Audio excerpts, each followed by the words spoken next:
সেই মানুষটা আপনার সঙ্গে বাজারে বসে গল্প করছে, এই মানুষটার গায়ের মধ্যে পানি ঢেলে গোসল করাইতেছে, ডান দিকে থেকে বাম দিকে নিতেছে, কিন্তু হাত পা লড়াইতে পারতেছে না, জবানটা লড়াইতে পারতেছে না, শরীরটা শক্ত হয়ে পড়ে আছে। তখন আপনি গোসলের দিকে তাকায় মনে মনে বলবেন, হাই রে পৃথিবী কত নিষ্ঠুর। কাফনটা যখন পরাবে, পরানোর পরে নিজের পাঞ্জাবি নিজে কত পড়লো, 7 পড়লো। আজকে জীবনের শেষ জামাটা সে গায়ে লাগাইতে পারতেছে না, নিথর দেহ বলতলিতে পড়ে আছে, মানুষ তারে কাপড় লাগাইতেছে। আমার পকেটের মধ্যে টাকা আছে, টাকা, কিন্তু জীবনের শেষ যেই জামাটা গায়ে লাগাইয়া দিবে ওই কাপড়ের মধ্যে কোনো পকেট নাই। আমার গায়ের কাপড়ের মধ্যে সেলাই আছে, জীবনের শেষ কাপড়টার মধ্যে কোনো সেলাই নাই। এই জন্য যুবক, জীবনে লাল কাপড়, নীল কাপড়, হলুদ কাপড় দেখলাম, কাফনের কাপড়টা কেন সাদা বাইন্ডিং করা হয় এই কথা দিয়ে কোনো মাওলানারা কয় না।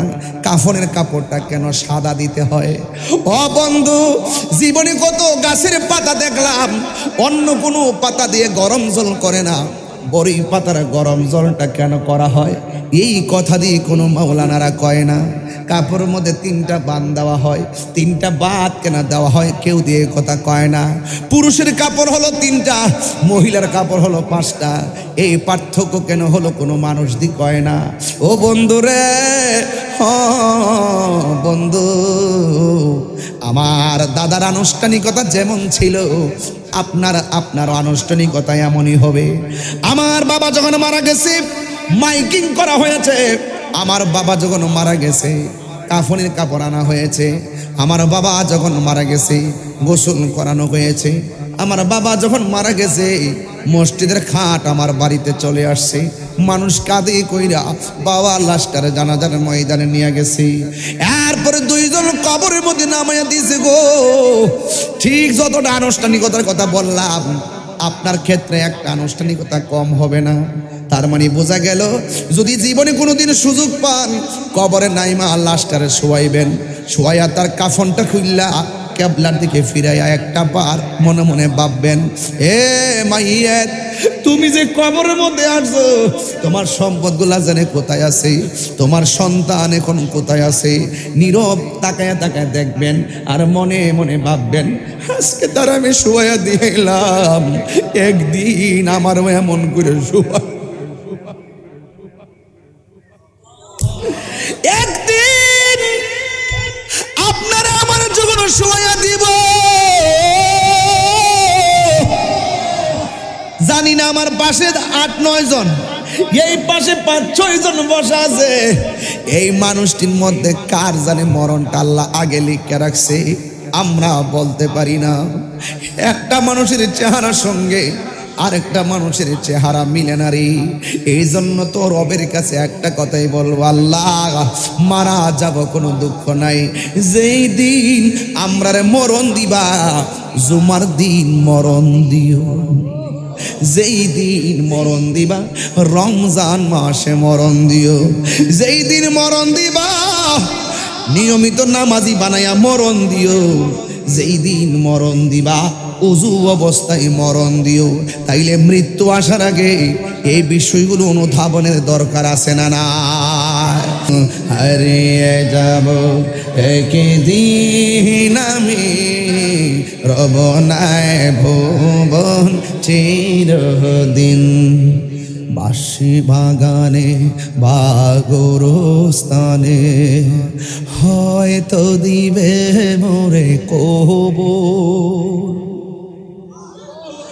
বাঁশি বাগানে বা গোরস্থানে হয়তো দিবে মোরে কবর, তোমরা আমায় যাবে ভুলে রাখবে না জানি কোনো খবর, পড়বে কি মনে আমার কথা, ফেলবে কি অস্ত্র কোনো দিন হারিয়ে যাব,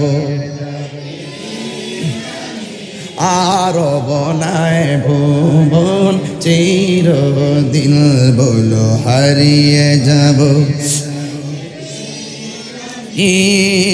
রবনায় ভুবন চিরদিন। জিহাদ HD media, the Islamic content creator. আপনার গায়ে আঘাত করলে যদি আপনি ব্যথা পান তাইলে বুঝবেন আপনি মানুষ। আর একটা ভাই যদি কষ্ট পায়, তার গায়ের ব্যথাটা যদি আপনি অনুভব করেন, তাহলে আপনি হলেন আসল মানুষ। আর মানুষ তো সবাই, ইয়াজিদও তো মানুষ, ইয়াজিদও মানুষ। আমার গায়ে আমি একটু খামসি দিলাম, ব্যথা পাইলাম, আমি মানুষ, অনুভূতি শক্তি আমার আছে। আরেকজন ভাই যদি কষ্ট পায়, সেই কষ্টটা যদি আপনি অনুভব করেন, তাহলে আপনি প্রকৃত মানুষ। আজকে আমার ভাই শহীদ রহিসউদ্দিনকে যারা মেরেছে, পরিকল্পিতভাবে মেরেছে, সে ছিল সুন্নি, যারা মেরেছে তারা বদ আকীদার। কথা বলেন ঠিক কিনা? যারা মেরেছে তাদের গায়ে ব্যথা লাগে নাই, এরা অমানুষ। আর আমাদের গায়ে রহিসউদ্দিনের মৃত্যুতে আমরা শোকাহত, মর্মাহত, ঘাম জড়িয়ে ওই সমস্ত খুনিদের বিরুদ্ধে প্রতিবাদ করছি, আমাদের ব্যথা লেগেছে, এই জন্য আমরা প্রকৃত মানুষ।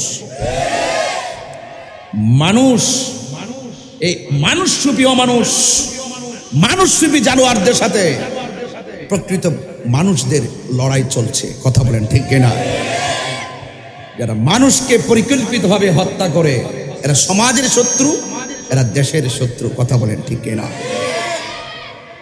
জালেম আর জুলুমের বিরুদ্ধে আমাদের লড়াই, জালেম আর জুলুম, তাদের বিরুদ্ধে আমাদের লড়াই, মজলুমের পক্ষে আমাদের লড়াই। কথা বলেন ঠিক কিনা? এই জন্য আমি দেখেছি, আরে গত জুমায় তো আমার শহীদ রহিসউদ্দিন জুমার নামাজ পড়াইছে। আর এই জুমার মধ্যে এক সপ্তাহ পরে আমি বাইতুল ফালায় দাঁড়িয়ে জাতীয় মসজিদে চট্টগ্রাম প্রতিবাদ করেছি, তার খুনের বিচার চেয়েছি। তাকে মারার 6 দিন পর দেখলাম দাড়িওয়ালা কিছু ছদ্মবেশী বেয়াদব কিছু মহিলাদেরকে 300 টাকা দিয়ে ভাড়া করে এনে রহিসউদ্দিনের বিরুদ্ধে শিশু বলাৎকার অভিযোগ তুলে মিছিল করেছে। প্রশাসনের কি এখনো ঘুম ভাঙে না? প্রশাসনের কি এখনো ঘুম ভাঙে না? ভাঙচুরবিহীন করা আন্দোলন চলতেছে, যেই প্রশাসন মামলা নিচ্ছে না, আমরা মনে করি সেই প্রশাসন খুনিদের সঙ্গে গভীর সব সম্পর্ক রয়েছে।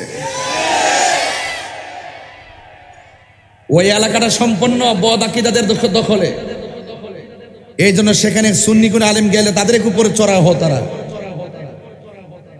আপনার সাথে আমার মতাদর্শের ভিন্নতা থাকতে পারে, আপনি কিয়াম করেন, আমি করি, আপনি করেন না। আমি 20 টাকার তারাবি পড়ি, আপনি পড়েন না।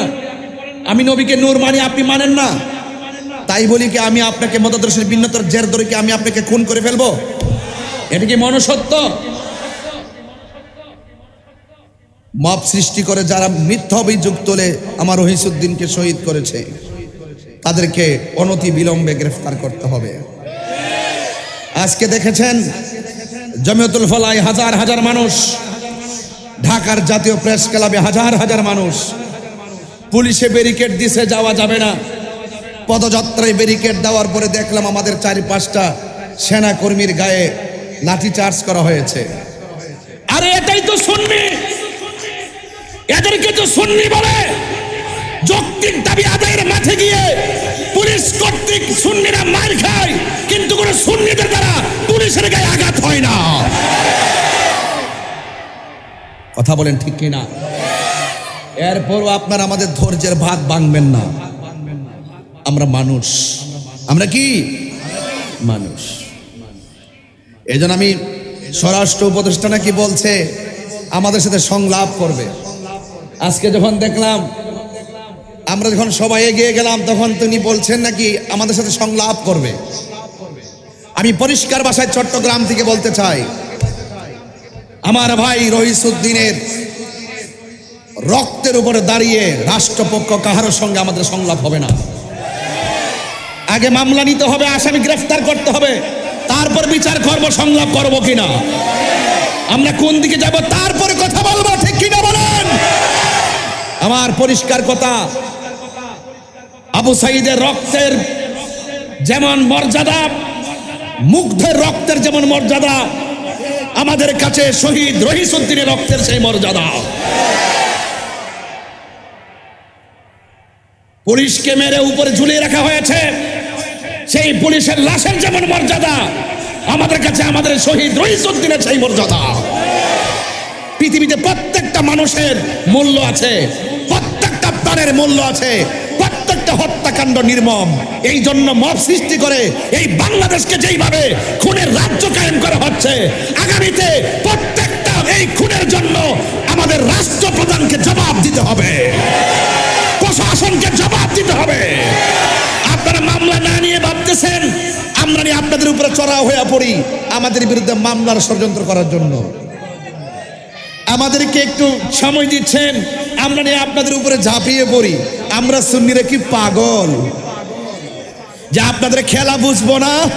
আরে শহীদ নুরুল ইসলাম ফারুকীকে যখন শহীদ করা হয়েছিল, আমরা সারা বাংলাদেশ হরতাল দিয়েছিলাম, একটা গাড়ি চলতে পারে না, অ্যাম্বুলেন্স ছাড়া। সেই দিন বুঝিয়ে দিয়েছিলাম বাংচুরবিহীন করা হরতাল। সেই হরতাল ইনশাল্লাহ আবারও আসতেছে। সুতরাং আমাদেরকে খেল দিলে আমরা খেল বুঝি, কারণ আমরা এই দেশের দালালি করি না, আমরা মদিনাওয়ালার প্রেমের দালালি করি। আরে হাত তুলে বলেন ঠিক কিনা বলেন?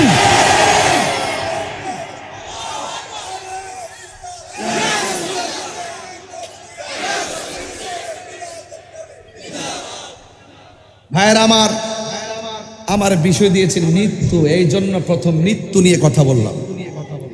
এরপরে বিষয় দিয়েছেন কবর। বলুন হায়াতের মালিককে, আরো বড় করে হায়াতের মালিককে। সেই শহীদ রহিসউদ্দিনের মায়ের চোখের পানিতে আকাশ বাতাস ভারী হয়ে গেছে, কথা বলেন ঠিক কিনা? সেই শহীদ রহিসউদ্দিনের একটি মেয়ে মাহেরা, তার চোখের পানি আমাদের হৃদয়কে ক্ষত বিক্ষত করেছে, কথা বলেন ঠিক না বেঠে? তার স্ত্রী বিধবার কান্নার আওয়াজে আকাশ বাতাস ভারী হয়েছে। সেই মা যখন বলল আমার ছেলে বলেছে চাউল নিয়ে আসবে, আমার ছেলে বলেছে চাউল নিয়ে আসবে, ঘরে খাবার নাই, আপনাদের কানে তার কান্নার আওয়াজ পৌঁছে না, মানে কি আপনারা এখনো মানুষ হতে পারেন নাই? ধর্মোপদেশটা এই 1 সপ্তাহ হয়ে গেছে, এখনো পর্যন্ত কোনো বিবৃতি দেয় না। তিনি কি শুধুমাত্র এক পক্ষের ধর্ম উপদেষ্টা নাকি সবার উপদেষ্টা? ওনার দরকার ছিল একটা অন্ততপক্ষে একটা ভারাক্রান্ত হৃদয় নিয়ে একটা স্ট্যাটাস দেওয়া। উনি সব স্ট্যাটাস দিতে পারে, এই জায়গায় তিনি কথা বলেন না। আমাদের ইন্টারিম গভর্নমেন্ট, তিনিও কথা বলছেন না। এগুলো উচিত নয়। আরেকটা মানুষের গায়ে, পৃথিবীর প্রত্যেকটা মুসলমান একটা দেহের মতন, এক জায়গায় আঘাত পড়লে আপনার গায়ে আঘাত লাগতে হবে। আজকে এখান থেকে কয়েক হাজার কিলোমিটার দূরে ফিলিস্তিন, গাজায় যখন ইসরায়েল আক্রমণ করেছে, এই বাংলাদেশের মানুষ ঝাঁপিয়ে পড়েছে। কেন ঝাঁপিয়ে পড়েছে? এরা মানুষ, এরা মুসলমান। কিন্তু আমার এই দেশের ভিতরে আমরা বহুত মানুষ আছি, কিন্তু মানুষ হতে পারি নাই, আসল মানুষ হতে পারি নাই। আসল মানুষ যারা হবে তাদের সাথে আজরাইলের ব্যবহার হবে একরকম, আর অমানুষ যারা হবে তাদের সাথে আজরাইলের ব্যবহার হবে ভিন্ন রকম, কথা বলেন ঠিক কিনা? ইন্না বাতশা রাব্বিকা লাশাদীদ, নিশ্চয়ই আল্লাহর ধরা কি নরম না শক্ত। ও আমার পুবাইলের মহিলারা, তোমরা যারা 20-50 জন ঝাড়ু নিয়ে মিছিল করছো, তোমাদের কি সন্তান নাই? তোমাদের কি সন্তান নাই? তোমার সন্তান যদি মৃত্যুর মুখে থাকা অবস্থায় পানি চাইতো, তোমার সন্তানের মুখে পানি দিতে যায়, যদি পানিটা ফিরে আনতো, তুমি মা হিসাবে তোমার কাছে কেমন লাগতো? তোমার সন্তানকে যদি অযথা এভাবে বাইরে আঘাত করে মেরে ফেলতো, তোমার কাছে কেমন লাগতো? তোমার সন্তান যদি বিনা চিকিৎসায় মারা যেত, তোমার কাছে কেমন লাগতো? এই জন্য তুমি মা হয়ে আরেকটা সন্তানের বিপরীতে মিথ্যা অভিযোগ নিয়ে ঝাড়ু মিছিল করতে পারো না, কথা বলেন ঠিক না বেঠি? কে কত টাকা দিছে আমরা তো সবই জানি। শুনেন, কাউকে মেরে কেউ বড় হতে পারে না। মনে রেখো পাপ কখনো বাপকে ছাড়ে না। শহীদ রইসুদ্দিনের মামলা নিতেই হবে, আসামিকে গ্রেফতার করতেই হবে, নাইলে আমরা সুজা ডাকাটো সিলেট, ডাকাটো চট্টগ্রাম, ডাকাটো ময়মনসিংহ, ডাকাটো উত্তরাঞ্চল, দক্ষিণাঞ্চল সব আমরা বন্ধ করে দিবেন।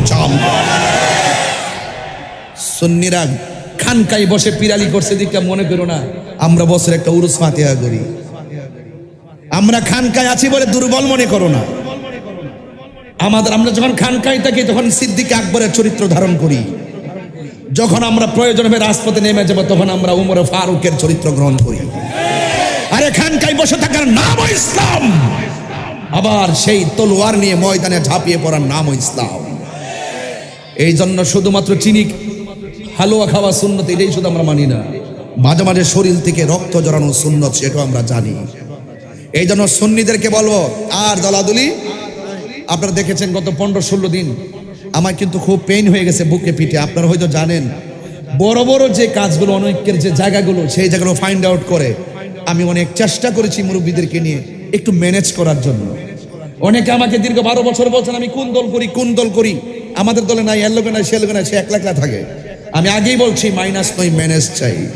আমি ম্যানেজ দিয়ে কাজ করি, তার প্রতিফল এখন পাচ্ছেন। কথা বলেন ঠিক না বেঠিক?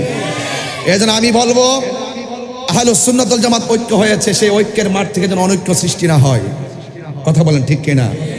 ঐক্যের মাঠ থেকে যেন অনৈক্য সৃষ্টি না হয়। যদি কোনো পলিসি থেকে কারো কারণে অনৈক্য সৃষ্টি হয় তাহলে সেই জবাব দিতে হবে। কথা বলেন ঠিক না বেঠিক?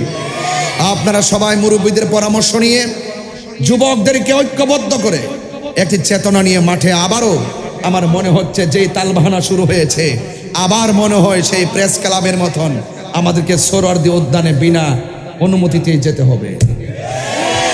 এখন থেকে আর কোনো অনুমতি নেই। এখন শুধু বলবো আপনাদের পুলিশ দিয়ে আমাদেরকে নিরাপত্তার ব্যবস্থা করেন। অনুমতি হয়ে গেছে 1500 বছর আগে। সুন্নতের কথা বলতে, কোরআনের কথা বলতে অনুমতির প্রয়োজন। কথা বলেন ঠিক কিনা? এই বৈষম্যের বাংলাদেশ যদি আবার হয়, আবারও প্রতি বিপ্লব হবে। এমন আছে শহীদ রইসুদ্দিনের রক্তে আর একটা গণ অভ্যুত্থান হয়ে যাবে, কারণ এই পৃথিবীতে সবার রক্তের দাম আছে। কথা বলেন ঠিক না? যার চলে যাই সে বুঝে হাই বিচ্ছেদের কি যন্ত্রণা, অবুঝ শিশুর অবুঝ প্রশ্ন কি দিয়ে দিব সান্ত্বনা। মাহের আর চোখের পানি আমি দেখেছি। আল্লাহ যেন রইসুদ্দিনকে জান্নাতুল ফেরদাউসের আলা মুকাম দান করে, বলুন আমিন। আর বড় করে বলুন আমিন। হ্যাঁ আমার, আমরা কি দুই না এক? কারা কারা ঐক্যবদ্ধ হাত তোলেন। যে কোনো মুহূর্তে ডাকলে কি আপনাদেরকে পাওয়া যাবে ইনশাল্লাহ? শহীদ রইসুদ্দিনের চেতনা কি আপনাদের মাঝে আসছে ইনশাল্লাহ? অ্যাকশন অ্যাকশন, দিয়েছি তো রক্ত, নীরব না বিপ্লব। আমার ভাই কবরে, খুনি কেন বাহিরে। বাস পরিষ্কার কথা। এই কথাগুলো আপনারা মাঠে ঘাটে বলবেন। আমি মরতে রাজি আছি।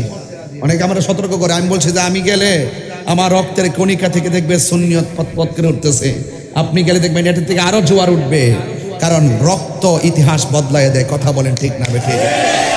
ইমাম হুসাইন রাদিয়াল্লাহু তাআলা রক্ত কি মরে গেছে না জিন্দা? ইজিদের নামগন্ধ আছে, হুসাইনি চেতনা আছে না নাই? এই জন্য সব রক্ত বৃথা যায় না। কথা বলেন ঠিক কিনা? তুমি মেসওয়াক করা ফজিলত তো জানো, খাবার শেষে মিষ্টি মুখের হাদিস এটাও মানো।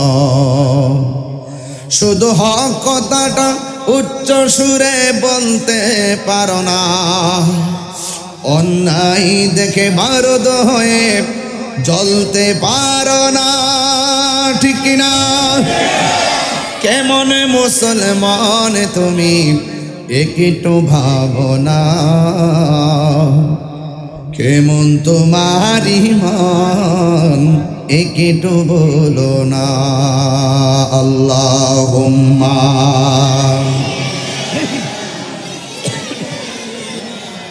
মাওলানা মুহাম্মদ ওয়া আলা আলি সাইয়্যিদিনা। আমার যুবক যুবক ভাইরা, আল্লাহর হাবিব সাল্লাল্লাহু তাআলা আলাইহি ওয়াসাল্লাম বলেন, তোমরা 5টা জিনিস আসার আগেই 5টা জিনিসকে গুরুত্ব দিবে।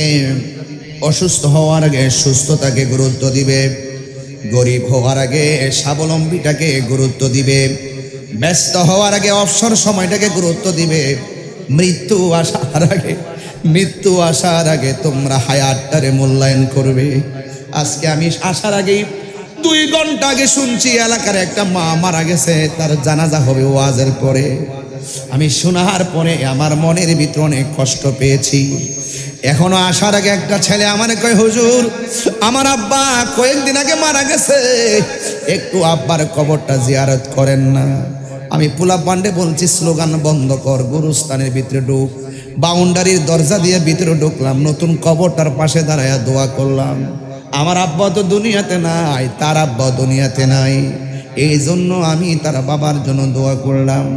আজকে যে একটা মা মারা গেল, ওই সন্তানটা জানে মা হারা ব্যথা কত। এ যুবক যে চলে যায় সে বোঝে রে বাবা। এই জন্য আজকে যেই মানুষটা চলে গেছে তার আপনজনরা কিন্তু আজকে শান্তিতে নাই। আজকে ওয়াজটা যে প্রাণবন্তভাবে শুনতো, এখন তাদের মনের ভিতরে একটাই, আমার পরিবার থেকে আমার একজন সদস্য চলে গেছে। আজকে 12টার পরে অন্ধকার একটা ঘরের মধ্যে শোয়া দিবে। এই ঘরের মধ্যে যে পড়ে থাকবে, কালকে আবার এই টাইমে তারা আর দেখা যাবে না। এই জন্য আমার মায়ের আনুষ্ঠানিকতাটা যেমন, আমার বাবার আনুষ্ঠানিকতা যেমন, আমার আনুষ্ঠানিকতাটাও সেইভাবে অপেক্ষা করতেছে গো। ইন্না লিল্লাহি ওয়া ইন্না ইলাইহি রাজিউন। আমি তার জন্যই, সে আল্লাহর জন্যই তো আমি, আল্লাহই তো আমারে পাঠাইছে, সেই রবের দিকেই তো আমি ফিরে যাব। আল্লাহ রাব্বুল আলামিন বলছেন, কাইফা তাকফুরুনা বিল্লাহি ওয়া কুনতুম আমওয়াতান ফাআহইয়াকুম সুম্মা ইউমীতুকুম সুম্মা ইউহয়ীকুম সুম্মা ইলাইহি তুরজাউন।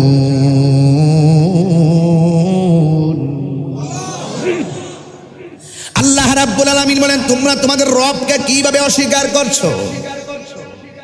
তোমরা ছিলে মুর্দা, তোমরা ছিলে নিষ্প্রাণ। জবান খুলে বলুন, প্রাণ দেওয়ার মালিককে, আমাদের জীবনের মালিককে, আমাদের হায়াতের মালিককে। নামাজ পড়বো কার সন্তুষ্টির জন্যে? কোরবানি দিব কাকে রাজি করার জন্যে? কুল ইন্না সলাতি ওয়া নুসুকি ওয়া মাহইয়ায়া ওয়া মামাতি লিল্লাহি রাব্বিল আলামিন। এই জন্য আল্লাহ বলছে, তোমরা আমি আল্লাহকে কেমন করে অস্বীকার করবি? তোমরা ছিলে মুর্দা, জীবন দিয়েছে কে? জীবন দেওয়ার পরে কেউ বক্তা হয়ে গেছে, জীবন দেওয়ার পরে কেউ চেয়ারম্যান হয়ে গেছে, জীবন দেওয়ার পরে কেউ মন্ত্রী হয়ে গেছে। কিন্তু যখন একদিন সময় আসবে, একটা থাবা মেরে মালিকানা শেষ করে দিবে, ওই থাবার নাম হলো মৃত্যু। জোরে কোন ঠিক কিনা? আমার নাম কি? মৃত্যু। কুল্লু নাফসিন যায়িকাতুল মাউত, মউত, মৃত্যু। সুম্মা ইউমীতুকুম, তোমাদেরকে মৃত্যু দেওয়া হবে। মৃত্যু যখন দেওয়া হবে, মালিকানা শেষ। ঘরের কাপড় ঘরের সুকেছে, জমিনের জায়গায় জমিন, ব্যবসার জায়গায় ব্যবসা। কিন্তু মনে রাখবেন, যা দুনিয়াতে এনেছেন সব কিছু রেখে আপনি কবরে চলে যাবেন। জবানটা খুলে বলুন, হায়াতের মালিককে। হায়াতের মালিক হলো আমার আল্লাহ। এই জন্য যুবক পায়ের মধ্যে হাত দিয়া বলি, যে কোনো মুহূর্তে আমার মরণ আসতে পারে। যে মহিলাটা মারা গেছে 5 দিন আগে মনে মনে ভাবছে তাহিরি হুজুর আসবে, ওয়াজ শুনবে। কথা কোন ঠিক? কথা বলেন না। অনেক মাচাচিরা এলাকায় ওয়াজ শোনেন আগ্রহ করে, হয়তো আপনাদের এলাকায় কম। অনেক জায়গায় মা বোনরা ওয়াজ শুনতে আসে, আছে না? আছে, অনেক আছে না? এরাও ওয়াজ শুনে। মারহাবা কন। হ্যাঁ, এদিকে মা বোনরা আছেন, হারিয়ে যাব একদিন আমি, রবনায় ভুবন চিরদিন। সুবহানাল্লাহ কন্যা। মরহুমের লাশ মাঠে আসছে, দীর্ঘদিন আপনাদের সাথে চলাফেরা করছে। যদি চলাফেরার পথে কোনো অন্যায় করে থাকে আল্লাহর হস্তে মাফ করে দিবেন, বলে কি বলে না? আর যদি কেউ পাওনা দাওনা থাকেন, আমরা আছি সন্তানরা, আমরা পাওনা পরিশোধ করে দিব। আর নামাজের পরে আপনারা দূর থেকে যারা আসছেন খেয়ে যাবেন। এই কথাগুলো বলে কি বলে না? আরে কথাগুলো বলে কি বলে না? আমার কি কোনো কবরে বাক্স আর এই খাটের মধ্যে বাক্সতে আছে? আমরার পক্ষ থেকে একজনে বলে দেয়, বাস ক্ষমা করে দিও। তো আসেন, চলার পথে আমরা যে চলছি আজকে ক্ষমাটা চাইয়া নেই, কথা কোন ঠিক না? আরেকজনে ক্ষমা চাওয়া আর নিজেরটা নিজে চাওয়ার মধ্যে পার্থক্য আছে না? এটা আমার সাথে বলেন, হারিয়ে যাব একদিন আমি, রবনায় ভুবন চিরদিন। বলো হারিয়ে যাব রবনায় ভুবন চিরদিন। ক্ষমা করে দিও তোমরা আমায়, বলো তোমরা আমায়, ভুল করে থাকি যদি কোনো দিন, হারিয়ে যাব একদিন আমি, রবনায় ভুবন চিরদিন। বাঁশি বাগানে বা গোরস্থানে হয়তো দিবে মোরে কবর। বাঁশি বাগানে বা গোরস্থানে হয়তো দিবে মোরে কবর। তোমরা আমায় যাবে ভুলে, রাখবে না জানি কোনো খবর। পড়বে কি মনে আমার কথা, ফেলবে কি অস্ত্র কোনো দিন, হারিয়ে যাব আর রবনায় ভুবন চিরদিন। বলো হারিয়ে যাব রবনায় ভুবন চিরদিন। ক্ষমা করে দিও তো আয়, বলো রায়ামায়, ভুল করে থাকি যদি কোনো দিন, হারিয়ে যাব আর রবনায় ভুবন চিরদিন। জুড়ে জুড়ে কি আল্লাহু আকবার বলা যাবে না? দুইটা হাত সোজা করে কোন ইয়া রাসূলুল্লাহ। আমরা কবরে নবী চাই কি চাই না? মরণের কালে নবী চাই কি চাই না? নবীর দেখলে গুনাহ হয় না, গুনাহ মাফ হয়। ও বন্ধুরে, মৃত্যু বড় কঠিন। আল্লাহ রাব্বুল আলামিন বলেন, মিনহা খালাকনাকুম ওয়া ফিহা নুঈদুকুম ওয়া মিনহা নুখরিজুকুম তারাতান উখরা। ও বন্ধু, তোমাকে মাটি থেকেই বানানো হয়েছে, সেখানেই তোমাকে দাফন করা হবে। দাফনের আগে কিন্তু একটা সাকরাতুল মাউত আছে, মরণের আগে একটা সাকরাতুল মাউত আছে, জানেন কি? আর রুহু নিলে তো আমি ডেড বডি, কিন্তু রুহুটা নেওয়ার আগে আজরাইলে যখন বলতুলি ঘরের দরজার মধ্যে দাঁড়াবে, সেই দিন সময়টা বড় কঠিন হবে রে। ডাইনে মা বসে আছে, সাকরাতুল মাউতের কষ্টের ভাগ কেউ নিবে না। আমার বাবা বসে থাকবে, আমার সাকরাতের কষ্টের ভাগ কেউ নিবে না গো।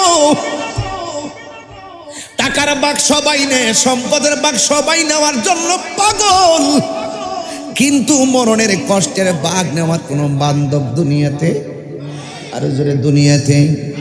বন্ধুরে আমার, যেই কথাগুলো বলতেছে বেশি লম্বা করব না, এখান থেকে আমি সোজা উত্তরবঙ্গে যাব।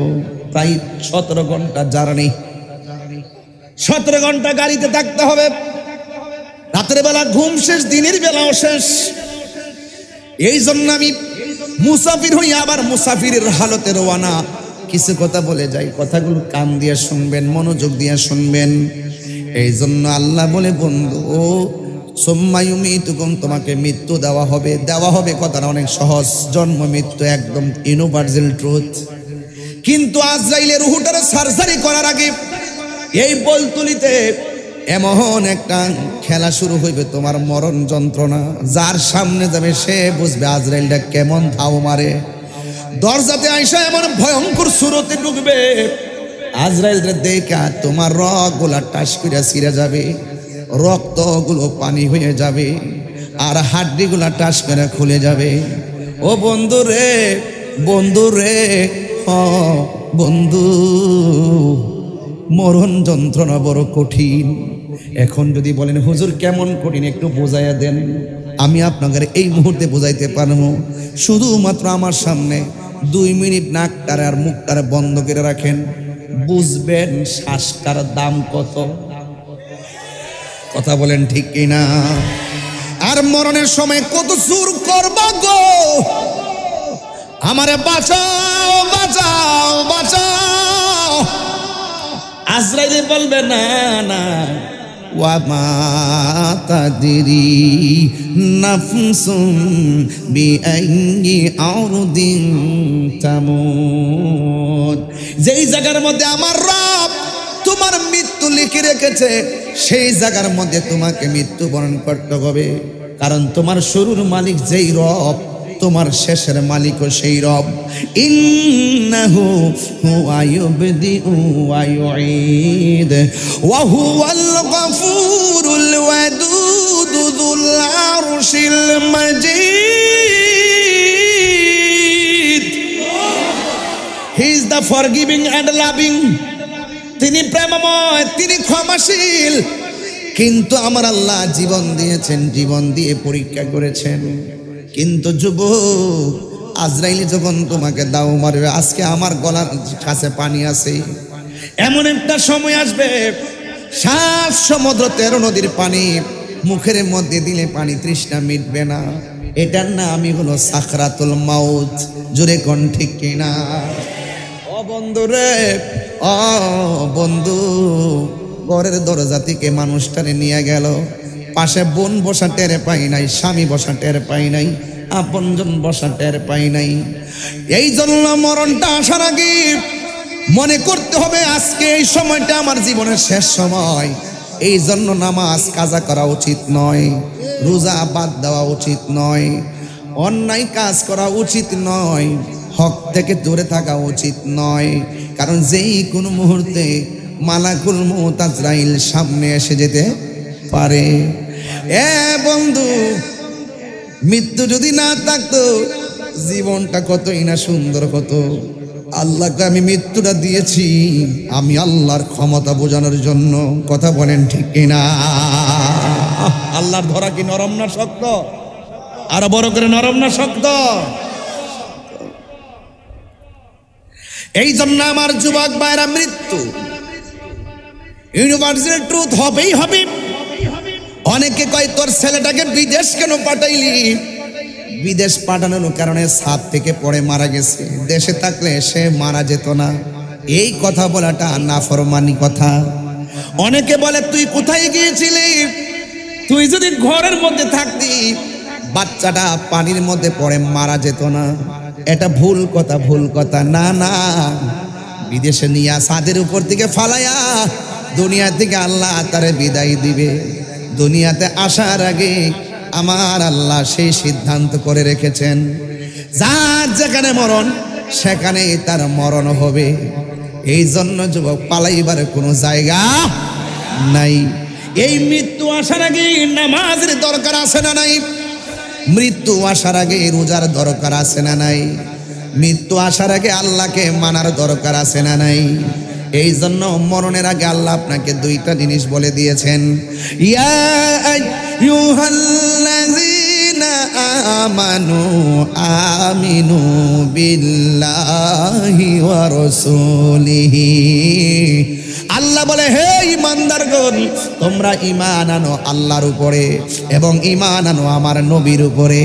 দুনিয়ায় থাইকা যদি আল্লাহর বিধান লঙ্ঘন কইরা সুদ খান, আল্লাহর বিধান লঙ্ঘন কইরা ঘুষ খান, আল্লাহর বিধান লঙ্ঘন কইরা নাফরমানি করেন, কবরের ভিতরে যাইয়া শান্তি আপনার নসিবে জুটবে না। কথা বলেন ঠিক কিনা?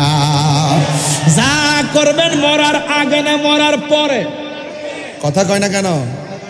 মরার মাটির উপরে থাইকা আল্লাহর সঙ্গে নাফরমানি কইরা, মাটির উপরে থাইকা নবীর বিরুদ্ধে আচরণ কইরা, মাটির নিচে যাইয়া জান্নাতের গালিচা পাওয়া যাবে না।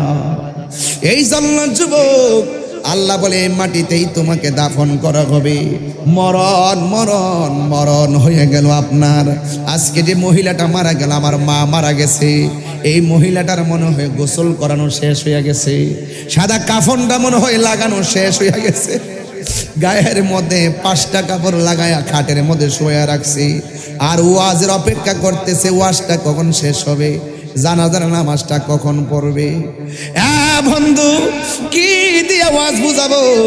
ওই মহিলাটারে গোসল করাইছে, জীবনে কিছু করেন আর না করেন, যখন মানুষরে গোসল করায় পাশে যায় একবার দাঁড়াইবেন, দাঁড়াইয়া দেখবেন তারে কেমনে গোসল করা।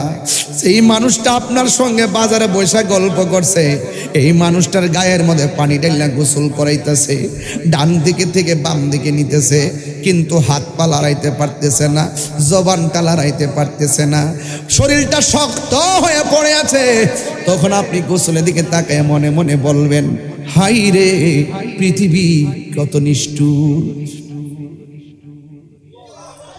কাফনটা যখন পরাবে, পরানোর পরে নিজের পাঞ্জাবি নিজে কত পরলো, শার্ট পরলো, আজকে জীবনের শেষ জামাটা সে গায়ে লাগাইতে পারতেছে না, নিথর দেহ বলতলিতে পড়ে আছে, মানুষ তারে কাপড় লাগাইতেছে। আমার পকেটের মধ্যে টাকা আছে, টাকা, কিন্তু জীবনের শেষ যেই জামাটা গায়ে লাগাইয়া দিবে ওই কাপড়ের মধ্যে কোনো পকেট নাই। আমার গায়ের কাপড়ের মধ্যে সেলাই আছে, জীবনের শেষ কাপড়টার মধ্যে কোনো সেলাই নাই। এই জন্য যুবক, জীবনে লাল কাপড়, নীল কাপড়, হলুদ কাপড় দেখলাম, কাফনের কাপড়টা কেন সাদা বাইন্ডিং করা হয়, এই কথা দিয়ে কোনো মাওলানারা কয় না কাফনের কাপড়টা কেন সাদা দিতে হয়। ও বন্ধু, জীবনে কত গাছের পাতা দেখলাম, অন্য কোনো পাতা দিয়ে গরম জল করে না, বড়ই পাতার গরম জলটা কেন করা হয়, এই কথা দিয়ে কোনো মাওলানারা কয় না। কাপড়ের মধ্যে 3টা বান দেওয়া হয়, 3টা বাদ কেন দেওয়া হয়, কেউ দিয়ে কথা কয় না।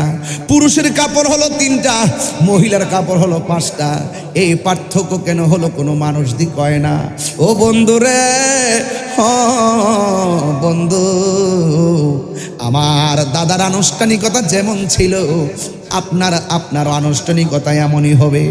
আমার বাবা যখন মারা গেছে মাইকিং করা হয়েছে, আমার বাবা যখন মারা গেছে কাফনের কাপড় আনা হয়েছে, আমার বাবা যখন মারা গেছে গোসল করানো হয়েছে, আমার বাবা যখন মারা গেছে মসজিদের খাট আমার বাড়িতে চলে আসছে, মানুষ কাঁদে কইরা বাবা লাশটারে জানাজার ময়দানে নিয়ে গেছে। এরপরে 2 জন কবরের মধ্যে নামাইয়া দিয়েছে গো। ঠিক যতটা আনুষ্ঠানিকতার কথা বললাম, আপনার ক্ষেত্রে একটা আনুষ্ঠানিকতা কম হবে না। তার মানে বোঝা গেল, যদি জীবনে কোনোদিন সুযোগ পান কবরে নাইমা লাশটারে শোয়াইবেন, শোয়াইয়া তার কাফনটা খুললা কেবলার দিকে ফিরাইয়া একটা বার মনে মনে ভাববেন, এ মাইয়াত, তুমি যে কবরের মধ্যে আসছো, তোমার সম্পদগুলা জানে কোথায় আছে, তোমার সন্তান এখন কোথায় আছে, নীরব তাকায়া তাকায় দেখবেন আর মনে মনে ভাববেন, আজকে তার আমি শোয়া দিলাম, একদিন আমারও এমন করে শোয়া,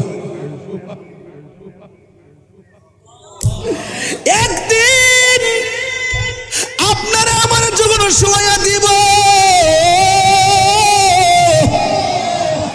জানি না আমার পাশে 8-9 জন এই পাশে 5-6 জন বসা আছে, এই মানুষটির মধ্যে কার জানে মরণটা আল্লাহ আগে লিখে রাখছে, আমরা বলতে পারি না। একটা মানুষের চেহারার সঙ্গে আরেকটা মানুষের চেহারা মিলে না রে।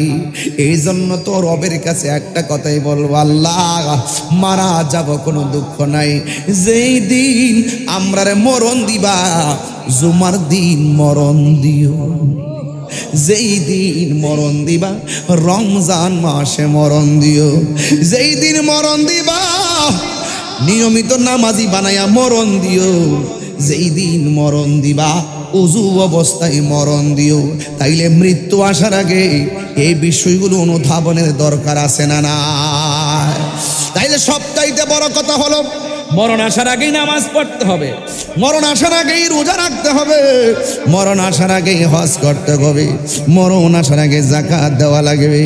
ও বন্ধু রে, হ্যাঁ বন্ধু, কথা বলতে বলতে আমার মায়ের লাশটা চলে এসেছে। দেখেন কথা বলতে বলতে লাশটা চলে আসছে, এই লাশ নিয়ে বুকে নিয়ে কি কথা বলবো। আল্লাহ যেন এই মাইয়েরটাকে জান্নাতুল ফেরদাউসের আলা মাকান দান করে, জুরি জুরে কন্যা আমি। ভাইরা আমার, ভাইরা আমার, দেখছেন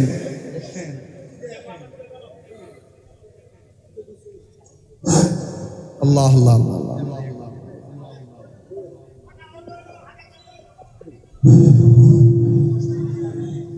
সম্মানিত মুরব্বীগণ, আপনারা যে যে অবস্থা আছে ওইভাবে খাতা বন্ধ হয়ে যাবে ইনশাআল্লাহ। আমাদের হুজুর কেবলা নামাজ পড়াবে, আপনারা যে যেখানে আছে বিশৃঙ্খলা না করে ওইভাবে খাতা বন্ধ হয়ে যাবে, এটা মনে ঠিক হবে।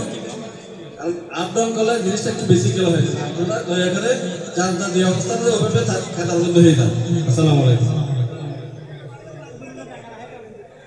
এই ওয়াজের মাঠে ঘটলো, মরণের ওয়াজ করতেছি, মৃত্যু খাট এসে মাঠে উপস্থিত, তাকে জানাজা দিয়ে চির বিদায় দিয়েছি। দেখেন আমরা কতটুকু, দেখেন এই যেখানে মানুষ বসছি ওয়াজ শুনবো, এই মানুষটা কিন্তু চলে গেছে, আমরা কিন্তু এখানে বসে আছি। পৃথিবীটা এমনই হয়, কেউ ব্যস্ত, কেউ প্রয়োজন, এই প্রয়োজনে অপ্রয়োজনে সময় চলে যাচ্ছে। আমরা দোয়া করবো আল্লাহ যেন ওনার কবরটাকে জান্নাতুল ফেরদাউসের আলা মাকান বানাই দেবেন, আমিন।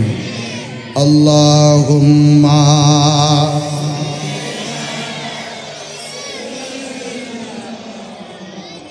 ওয়ালানা মুহাম্মাদ ওয়া আলা আলি সাইয়্যিদিনা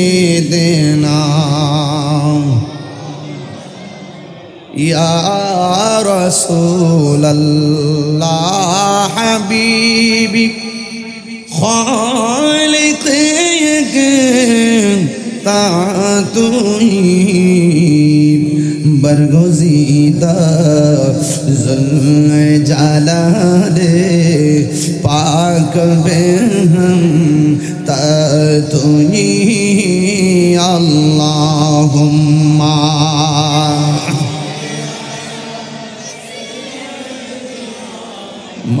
مولانا محمد وعلى آل سيدنا तेरी नस्ल पाक में बाचा बाचा नूर का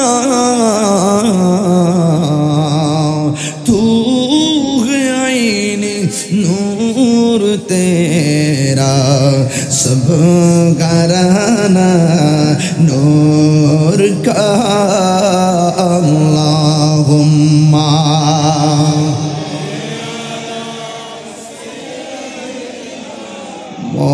मौलाना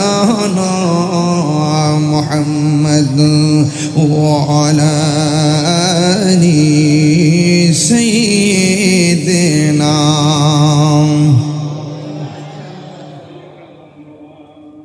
গভীর মনোযোগ, সময়ের কালক্ষেপণ না করি যেই জায়গায় গিয়েছিলাম সেখান থেকে আলোচনা করতে করতে একটা মরহুমার লাশ এসেছিল। জানাজার নামাজ পড়ে তার চিরবিদায় দিয়ে দিলাম। জবানটা খুলে বলেন, তার আসল ঘরের নাম কি বিল্ডিং না কবর? এই কবরটা কি দেয়ালের ঘর না মাটির ঘর? একটা এমপি মন্ত্রী যে ঘরে যে কাপড়টা পরে শুইবে, আমরাও সে একটা রিক্সাওয়ালা সেই ঘরের মধ্যে সেই কাপড় পরে শুইবে। আল্লাহর হাবিব বলেন, উম্মত আমি যখন মেরাজের মধ্যে গিয়েছি, মেরাজে যাওয়ার পরে আমি দেখেছি অনেকগুলা কষ্টের চিত্র, আমি দেখেছি অনেকগুলা কষ্টের চিত্র, কিন্তু সবচাইতে বড় কষ্ট দেখছি কবরের আযাবের কষ্ট। আমার নবী বলে, কবর হলো আখিরাতের প্রথম মঞ্জিল। এই মঞ্জিল যার ভালো হয়ে যাবে, হাসরের ময়দান তার ভালো হয়ে যাবে। ঠিক কিনা? এই জন্য কবরে ঢোকার আগে আল্লাহর ইবাদতের দরকার আছে না নাই? ও বন্ধু, কি দিওয়াজ বুঝাবো? ওই কবর বড় সাংঘাতিক। নবীর একজন প্রিয় সাহাবী যার নাম হযরত ওসমান যুন্নুরাইন রাদিয়াল্লাহু তাআলা আনহু, যাকে আমার আল্লাহর হাবিব জান্নাতের সার্টিফিকেট দিয়েছেন, যার কাছে আমার নবীর দুইটা কন্যা, একজনের নাম কুলসুম আর একজনের নাম রুকাইয়া। এই দুইটা কন্যা সন্তানকে যে ওসমানের কাছে বিয়ে দিয়েছেন, যার ব্যাপারে আমার নবী বলেন, আমার যদি আর একটা কন্যা থাকতো, ওই মেয়েটাকেও আমি ওসমানের কাছে বিয়ে দিতাম। সুবহানাল্লাহ। কোন কেন? ওই ওসমান যুন্নুরাইন নামাজ পড়তে গেলে মন ভরা আনন্দ, জান্নাতের সার্টিফিকেট আছে। রোজা রাখলে আনন্দিত, জান্নাতের সার্টিফিকেট আছে। তিনি জিহাদ করতে গেলে আনন্দিত, জান্নাতের সার্টিফিকেট আছে। সব জায়গায় তিনি আনন্দিত। একটা জায়গায় গেলে তিনি চোখের পানি ফেলায় ফেলায় কান্না করতেন। ওই জায়গার নাম হলো অন্ধকার কবর। সাহাবীরা কয়, ওসমান, ও ওসমান, সব জায়গায় আপনি আনন্দিত, কিন্তু কবরস্থানে গেলে কেন আপনি চোখের পানি ফেলে কান্না করেন? ওসমান যুন্নুরাইন বলেন, আমার নবী বলছে, কবর কাহার জন্য জান্নাতের বাগান, আবার কবর কাহার জন্য জাহান্নামের গর্ত। আমি ওসমানের কবরটাকে জান্নাত হবে না জাহান্নাম হবে আমি তো জানি না। এবার সাহাবী ডাক দিয়ে, আপনি চিন্তা করেন কেন? আল্লাহর হাবিব আপনাকে জান্নাতের টিকিট দিয়েছেন। ওসমান ডাক দিয়ে, আমি জানি টিকিট দিয়েছেন। আমি চলার পথে এমন কোনো কাজ যদি আমার পক্ষে সংগঠিত হয়ে যায়, যিনি টিকিট দিয়েছেন তিনি টিকিট আবার কায়রাও নিতে পারেন, তিনি টিকিট কেটে নিতেও পারেন। এই জন্য আমি কবর দেখলে বড় ভয় লাগে। আমার নবী বলছেন, আমি সব চাইতে বেশি দেখছি কবরের মধ্যে কবরের আযাবটা ভয়ঙ্কর মনে করেছি। আমার নবী বলেন, কবরের মধ্যে অনেক ধরনের আযাব আছে। সব চাইতে বেনামাজির জন্য কবরে আযাব হলো তিনটা। এক নম্বর আযাব হলো, কবরের মধ্যে সব চাইতে কঠিন আযাব কোনটা জানেননি? সেই আযাবটা শুরু হবে প্রথম রাতের বেলায়। প্রথম দিন যেই আযাবটা শুরু হবে, এই আযাবটা সহ্য করা বড় কঠিন হয়ে যাবে। প্রথম আযাব হলো, কবরের দুই পাশের মাটি দুই প্রান্তে যাবে। দুই পাশের মাটি এসে আপনাকে এমন জোরে একটা চাপা মারবে, ডান পাশের হাড্ডিগুলো বাম পাশের হাড্ডির ভিতরে ঢুকে যাবে, বাম পাশের হাড্ডিগুলো ডান পাশের হাড্ডির ভিতরে ঢুকে যাবে। টিস্যুটা যেমন করে হাতের মধ্যে নিলাম, এই টিস্যুটা যেমন করে আমার শক্তি বলে গুঁড়া বানাইলাম, মাটিটা তোমার বডিটার এমন করে গুঁড়া বানাইব। তখন কবরের মানুষটা বলবে, ও আল্লাহ, যদি নামাজ না পইরা কবর আসলে এমন আযাব হবে গো। জীবনে আমি ফজরের নামাজ ছাড়তাম না, জোহরের নামাজ ছাড়তাম না, আসরের নামাজ ছাড়তাম না, মাগরিবের নামাজ ছাড়তাম না, ইশারের নামাজ ছাড়তাম না। ও আল্লাহ, বেনামাজি হইয়া কবর আসলে যদি এমন কষ্ট হবে, জিন্দেগি তোমার নামাজ ছাড়তাম না। ও আল্লাহ, আর আযাব সহ্য হয় না। এখন যদি আপনার কান থাকতো, বৈলতলির গুরুস্থানে গেলে দেখতেন মানুষ কেমনে কান্না করে। সবাই প্রতি রাত দিন রাত 24 ঘন্টা বলতেছে বাঁচাও বাঁচাও, আর পারি না বাঁচাও। কিন্তু তাদের কান্নার আওয়াজ মানুষের কানে পৌঁছে না, তাদের কান্নার আওয়াজ জিনের কানে পৌঁছে না, কিন্তু তাদের কান্নার আওয়াজ গরু ছাগল চতুষ্পদ যন্ত্রের কানের মধ্যে ঠিকই পৌঁছে। আল্লাহ রাব্বুল আলামিন বলেন ওয়ামা ইয়াস্তাবিল আহিয়া ওয়ালাল আমওয়াত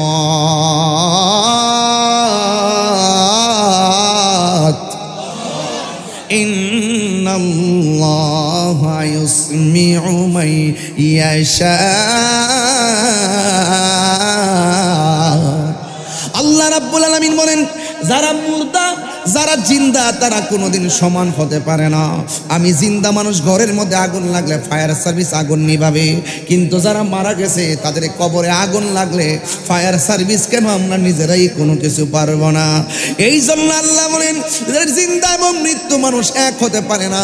জিন্দা মানুষ কিন্তু বিপদে পড়লে মানুষে ডাক দেয়, মানুষ তারে সুন্দর করে সেভ করার জন্য আসে। কবর মানুষ কিন্তু ডাকার কোনো সুযোগ নাই, সুখে কিনা দুঃখে আছে বলার কোনো সুযোগ নাই। এই জন্য আল্লাহ কয় তারা এক হতে পারে না। তবে আল্লাহ পরোক্ষ আয়াতের মধ্যে বলছেন ইন্নাল্লাহা ইউসমিউ মান ইয়াশা। আল্লাহ যারা ইচ্ছা করে তাকে কবর আযাব দেখার ক্ষমতা দেয়। এই ক্ষমতা কোনো মৌলবী পাইছে না, এই ক্ষমতা ছিল আমার নবী রহমাতুল লিল আলামিনের। আল্লাহু আকবার। আমার নবী গুরুস্থান দিয়া যাই ওয়াজ দিবান, দুইটা কবরের মধ্যে আযাব, দুইটা কবরের মধ্যে আযাব। নবী আমার ডাক দিয়া বলে ও সাহাবীরা ডাল নিয়ে আসো। দুইটা ডাল এনে দুইটা কবরে লাগাইয়া দিলেন। সাহাবীরা বলে নবী গো কেন আপনি ডালগুলা লাগালেন?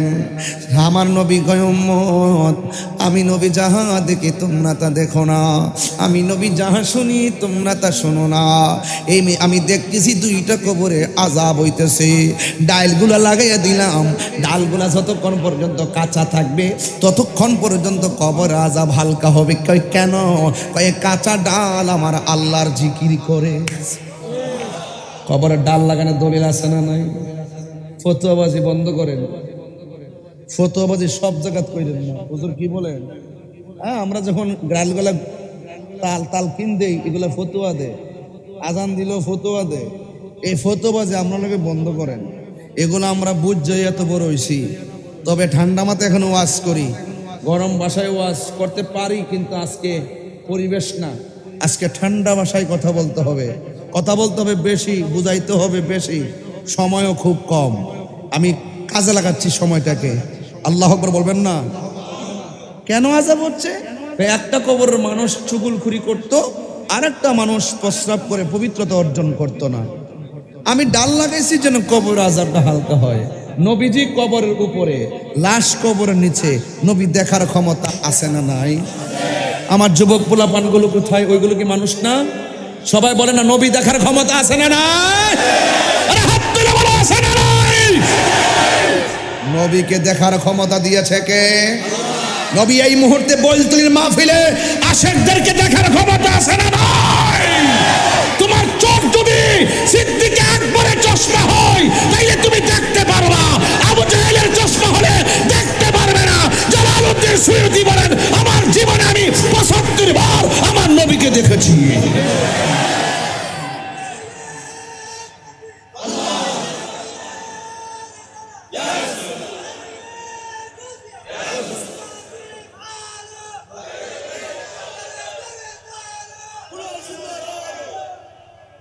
দুইটা কবরে আযাব হচ্ছে। নবী কি কবরের ভিতরে না উপরে? উপর থেকে নিচে দেখার ক্ষমতা আছে না নাই? ডাল লাগাইছে যেন ফিউচারে কবর আযাব হালকা হবে। আবার বলতেছে কোন কারণে আযাব হচ্ছে? কই প্রস্রাব করে পানি হইতো না, চুগলখুরি করতো। তার মানে কি অতীতের খবরও বললো, বর্তমানের খবরও বললো, ভবিষ্যতের খবরও বললো। আমার নবী অতীত বর্তমান ভবিষ্যৎ এই যে এলেমটা রাসূলুল্লাহকে দান করেছেন কে? আল্লামাকা মা লাম তাকুন তালাম। আর রহমান আল্লামাল কুরআন। রাসূলুল্লাহকে শিক্ষা দিয়েছেন কে? নবীর শিক্ষককে জানতেন ইউনিভার্সিটি লেকচারার, নবীর শিক্ষককে। তো সুতরাং মুখে লাগাম দিয়ে কথা বলো। প্রত্যেকটা সমাজে কিছু ভাইরাস থাকে। এই ভাইরাসগুলো আলিফের নামে কুতুব জানে না? ওই আমার শায়েক কইছে, শায়েকের হাড়িতে কুত্তা মুখ দিছে। এগুলো মাঝে মাঝে খদা আদাব্য তাফসীর ভাই জামিনের মতো বলছেন, ইউখাদিউনাল্লাহ, এই আয়াতের তাফসীর করতে বলছেন কিছু গুই সাহেবের মতন। ওই গর্তের মধ্যে মুখটা বাইর করে বসে থাকে, যখন আমরা মারতে যাই তখন ঠুস করে মুখটা ভিতরে নেয়। ওই কিছু কিছু মুনাফিক বের হয় রমজান মাসে। যখন রমজান মাসটা চলে যায় ঠুস করে আবার কয়জন হারাইয়া যায়। তারাবি কয় 8 রাকাত, বেতের 1 রাকাত। যখন রমজানটা জায়গা তখন ওয়াজ শেষ। যখন আবার শবে বরাত আসে, হালুয়া রুটি খাওয়া বেদাত। হালুয়া রুটি খাওয়া। এই জন্য এবার আমি ঘোষণা দিচ্ছি, আগামীতে শবে বরাতে হালুয়া রুটি হবে, বিরিয়ানি হবে, গরু জবাই হবে। আমরা খাইতে থাকবো, তারা জ্বলতে থাকবে। আগামীতে হালুয়া কম হবে না বেশি হবে? খাওন খাওয়া বেদাত, আমার জীবনেও শুনছি। এদের মার্কাটা কি? আরো জোরে ডব্লিউ, একো ডাব্লিউ বলে ডব্লিউ।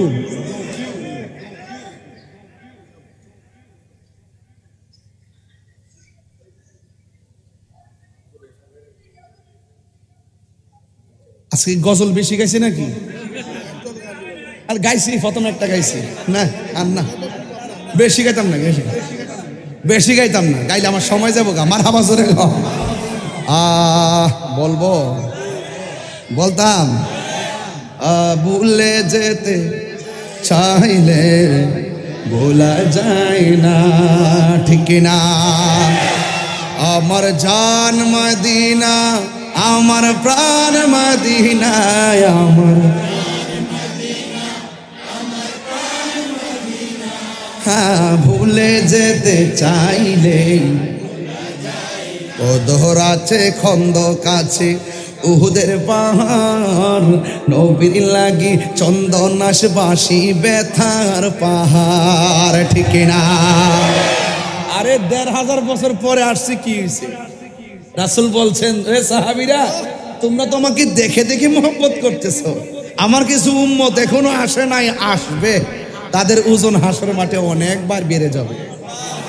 ওরা আমাকে দেখে নেই, না দেখে আমার নাম শুনেই পাগল হয়ে যাবে। দেখছেন না, কেউ নবীজরে গালি দিলে আমরা জুতা হাতে নেই তার চাপার দাঁত পালাইতে। আমার তো মনে হয় বলতিলির পোলাপানে তো আসে, কার এই যে পাগলা প্রধান অতিথি, এমন প্রধান অতিথি 2-3টা গ্রামও থাকলে সব কাইতে যাবো। কুলজাটার মধ্যে পেটটার মধ্যে সাহসের ভর্তি। আমার কাছে আমি তাকাই দেখছি বাপসাপটা, এটা আরো বড় বক্তা। মারা বাজারে গন। আমার প্রশ্ন হইল, আপনাদের যে রং দেখতেছি, এই বৃষ্টি বাদলা মানে 2 হাত পানি ছিল, 2 হাত পানি একদিনে নিষ্কাশন কইরা এখানে আবার মাহফিলের পরিবেশ করা, এটা সাধারণ জিনিস না। এর দ্বারাই প্রমাণ হয় সুন্নিরা বিরিয়ানি খাওয়াই না, সুন্নি না। আমার পোলা পান্ডি কয় হাত দিলা বলো, ঠিক কিনা বলো? আল্লাহু আকবার।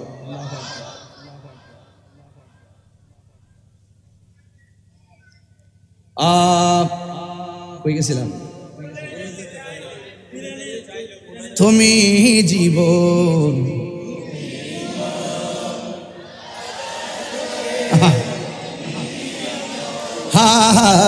তুমি জীবন, তুমি মরণ, আধার ঘরে তুমি মোদের রেখেছি প্রেমের মালা, ইয়া রাসূলুল্লাহ, ইয়া রাসূলুল্লাহ, মিহিবাল্লাহ, ইয়া রাসূলুল্লাহ, ইয়া রাসূলুল্লাহ, ইয়া রাসূলুল্লাহ, আল্লাহ লা ইলাহা লা ইলাহা লা ইলাহা লা ইলাহা লা ইলাহা লা ইলাহা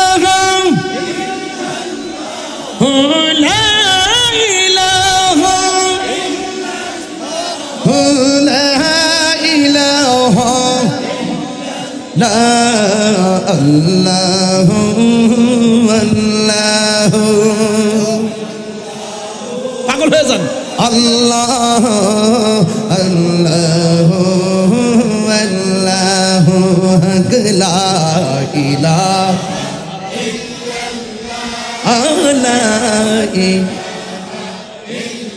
হাসবি রাব্বি জাল্লাল্লাহ মা ফি কলবি গায়রুল্লাহ সুবহানাল্লাহ পড়ি নূর মুহাম্মদ সাল্লাল্লাহু ইলাহা লা ইলাহা লা ইলাহা গভীর মনোযোগ ওই কবরের ভিতরে গেলি দুনিয়ার মানুষ দেখার ক্ষমতা আছে। বৃষ্টি হয়েছে না কেন? এলাকার গোরস্থানটা কোথায়? এই সামনে। খবর নিয়ে দেখেন এই মাঠে পানি উঠছে, সবাই মিলে পানি সরাইছে, আর কবরের ভিতরে কোমর পানি গলা পানি পর্যন্ত ভরে আছে। নিষ্কাশনের কেউ হাড্ডিগুলো বাসতেছে, গোশতগুলো পচতেছে। আল্লাহু আকবার বলবেন না? কবর বড় সাংঘাতিক জায়গা। রাত্রে একলা গুরুস্থানে গেলে ভয় লাগে, আর জনম জন্ম ওই ঘরে পড়ে থাকতে হবে। আপনি যদি নামাজি হন, আল্লাহ বলছেন ইয়া আইয়ুহাল্লাযিনা আমানু আমিনু বিল্লাহি ওয়া রাসূলিহি, আল্লাহ এবং নবীর উপর যদি ঈমান আইনা মা আতাকুমুর রাসূলু ফাখুযুহু ওয়া মা নাহাকুম আনহু ফান্তাহু, যদি ওই সিলেবাসটা ধারণ করতে পারেন, এবং ওয়াবাশশিরিল্লাযিনা আমানু ওয়া আমিলুস সালিহাতি আন্না লাহুম জান্নাতিন তাজরি মিন তাহতিহাল আনহার খালিদ, যদি আপনি নেক আমল করতে পারেন, ঈমান এনে নেক আমল করতে পারেন, কবরে যাওয়ার পরে আপনি আর অন্ধকার পাবেন না, কবরকে আমার আল্লাহ নূর বানিয়ে দিবে। দেখতেছেন মাটির ঘরে একটা কাপড় দিয়ে কেমনে শুইবেন? হ্যাঁ, এটা একটা কথা। আল্লাহ তো উত্তম পরিকল্পনাকারী, ঠিক না? আল্লাহ পাক রব্বুল আলামিন বলবেন ফেরেশতারা আমার পাগলা বান্দা কেমনে একলা থাকবে, যা জান্নাত থেকে গালিচা নিয়ে নিচে বিছাইয়া দেয়। এরপরে বলবে ওই কবরে যখন এইভাবে শুয়ে যাবে তখন এইভাবে একটা কাকরট খাবে, ডান দিকে দেখবে একটা আলো ঝলমল করতেছে, মুর্দার বলবে তো এই বেটা তুমি আমার কবরে আলো দিতেছো, তুমি আবার কেডায়? আমার চিনো না, আমি হলাম তোমার দুনিয়ার নেক আমল। আবার এই আলো দিকে আবার বাম দিকে যাবে, যাওয়ার পরে বলবে তুমি আবার আলো দিতেছো, তুমি আবার কে? কয় তুমি আমার চিনো না, আমি হলাম তোমার দুনিয়ার কোরআন তেলাওয়াত। তাইলে বোঝা গেল ইমানের গুণে প্রশ্নের উত্তর আর আমল আপনার অলংকার হয়ে যাবে। সুতরাং টোটালি ইমান আমল যখন পরিশুদ্ধ আর পরিপূর্ণ হবে, আপনার জিম্মাদারিত্বের চিন্তা দুনিয়ার কেউ করতে হবে না। এই জিম্মাদারিত্ব কার? এরপর আপনি এমন একটা ঘুম দিবেন, বাবারে বাবা, লক্ষ লক্ষ বছর ঘুমাবেন, কিন্তু হঠাৎ করে আপনি ঘুম জাগ্রত হবে একটা সিংহা ফুৎকারের মাধ্যমে। তখন আপনি ওই কবর থেকে আপনি উঠবেন, ইসরাফিলের সিংহা ফু দিবেন, কিয়ামত হয়ে যাবে। কুল্লু মান আলাইহা ফান, সুবহানাল্লাহ বলবেন না? ওয়া মিনহা নুখরিজুকুম তারাতান উখরা, যখন শেষ দিবসের সময় হয়ে যাবে, এই ঘর থেকে আপনি বের হবেন একটা মাঠে, সেই মাঠের নাম হলো হাসরের ময়দান। হাসর অর্থ হলো একত্রিত হওয়া, একত্রিত হওয়া। সকল মানুষকে আল্লাহ যে মাঠে একত্রিত করবেন, ওই মাঠটার নাম হলো ময়দানে মাহশর। চিৎকার মেরে কন্যা সুবহানাল্লাহ। ওই কবরে মানুষ গোলতুলি থেকে একদম বের হয়ে ওই দিকে রওনা দিবে। অনেকে মনে করে হাসরের মাঠটা মনে হয় আসমানের উপরে, আসলে না, হাসরের মাঠটা হবে জমিনের মধ্যে। কথা কোন ঠিক না বেঠিক? তাহলে সামে সামে এই যুবক ভাইরা, ওই মাঠটা হবে একদম তামার মাঠ। মাথার সুরমার কাঠিটা যত বড়, ঠিক এই মাথার উপরে এই পরিমাণ উপরে সূর্যটা থাকবে। সূর্যটা যখন আপনার মাথায় লাগবে, নিচে যখন লাগবে, তখন তামাটা গরম হয়ে যাবে। আপনার শরীর থেকে ঘাম ঝরবে, যার পাপ হবে যেমন ঘাম ঝরবে তেমন, পাপ অনুযায়ী কেউ গিরা পানিতে সাঁতার কাটবে, কেউ হাঁটু পানিতে সাঁতার কাটবে, কেউ গলা পানিতে সাঁতার কাটবে। আল্লাহু আকবার কর না কেন? এইভাবে যখন সাঁতার কাটতে থাকবে পানিটা হবে কেমন জানেন? দুনিয়ার আগুনটা যত গরম তার চাইতে 70 গুণ গরম হলো সেই পানিটা।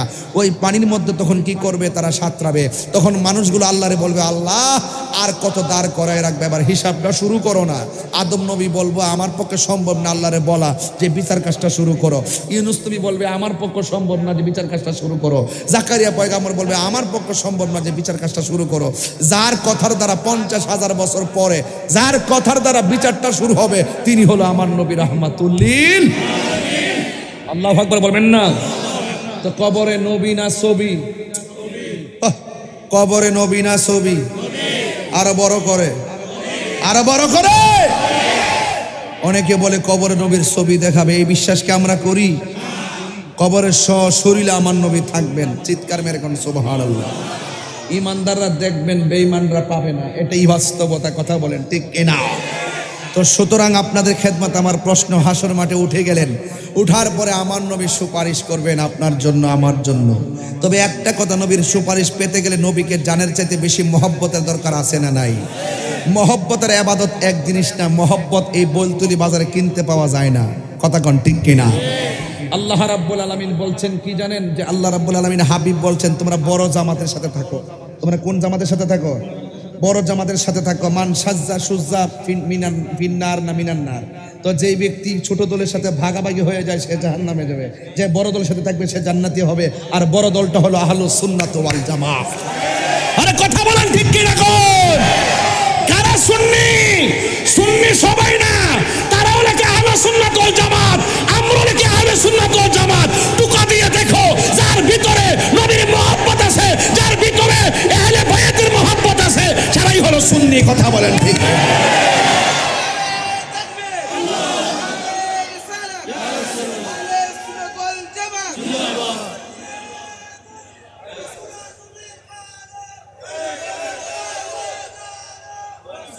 ভাইরা আমার, আমরা নবীজিকে জানার চাইতে ভালোবাসি কি বাসি না?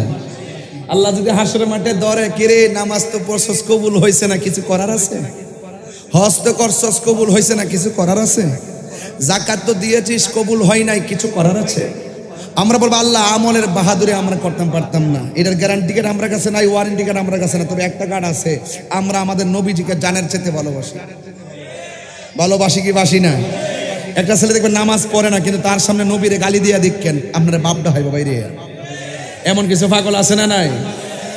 পাগলকে পাগল বলিও না, সব পাগল পাগল হলো না, কিছু পাগল এমনও আছে যারা আল্লাহ নবীর প্রেমে দিওয়ানা। ঠিক কিনা? নামাজ পয়রা জাহান্নামী হবে, আছে না নাই? আমিলাতুন নাসিবাতুন তাসলা নারন হামিয়া। গাট্টি গাট্টি পরিমাণ নামাজ পড়া দুজকে যাবে, একমাত্র হৃদয়ে নবীর মহব্বত না থাকার কারণে। আকাশটা খারাপ না? যা সন্ধ্যারে নবীরে সালাম দে, ইয়া নবী।